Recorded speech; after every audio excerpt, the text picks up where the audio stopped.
మందికి trigonometric table అనేది చాలా మందికి వాల్యూస్ అనేవి కన్ఫ్యూజ్ అవుతున్నా నాకు చాలా మంది చెప్పారు. సో వాటిని వాళ్ళ ఈజీగా గుర్తుంచుకోవడం ఏంటంటే ట్రిక్ చెప్తా, అది గుర్తుంచుకోండి.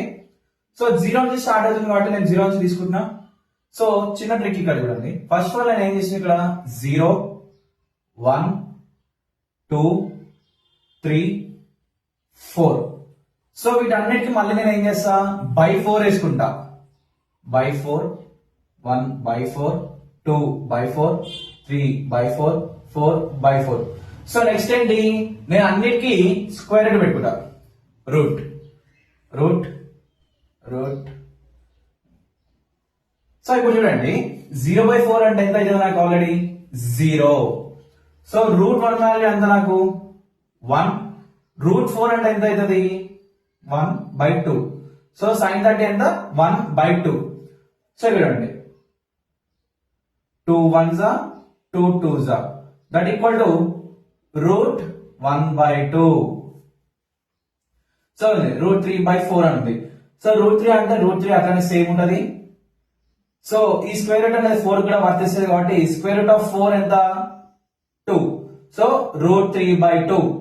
So 1 1. So that equal to root 1 ఎంత 1.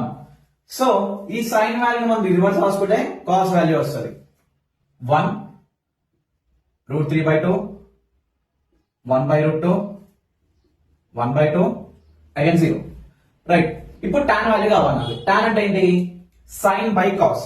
tan అంటే ఏంటి, సైన్ బై కాస్ వాల్యూ వేస్తే మనకు tan వస్తుంది. సో 0/1 ఎంత 0. సో సైన్ వాల్యూ ఎంత 1/2 బై రూట్ 3/2. 2 2 క్యాన్సల్ ఎంత అవుతుంది 1/√3. సో ఇక్కడ రండి 1/√2 బై 1/√2 క్యాన్సల్ 1. సో ఇక్కడ sign value root 3/2 by 1/2 cancel that equal to root 3.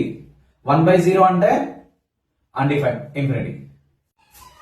So next secant అంటే ఏంటి, సీకెంట్ అంటే 1/cos అని తీసుకుంటాం. ఏం లేదు, కాస్ వాల్యూస్ అన్నిటిని మనం రెసిప్రోకల్ చేస్తాం. సో 1/1 అంటే ఎంత 1 కదా. సో అంతే. దీనికి రెసిప్రోకల్ వాల్యూ ఎంత రూట్ 3/2 అంటే 2/√3. దీనికి రెసిప్రోకల్ ఏంటి రూట్ 2. 1/√2 అంటే రూట్ 2. 1/2 కి రెసిప్రోకల్ 2.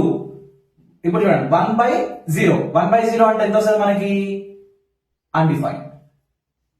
సో దీన్ని రివర్స్ చేస్తే మనకి కొసికెంట్ వాల్యూ వస్తుంది define 2 root 2 2/√3 and 1. So video నచ్చినట్లయితే మీ ఫ్రెండ్స్ కూడా షేర్ చేయండి.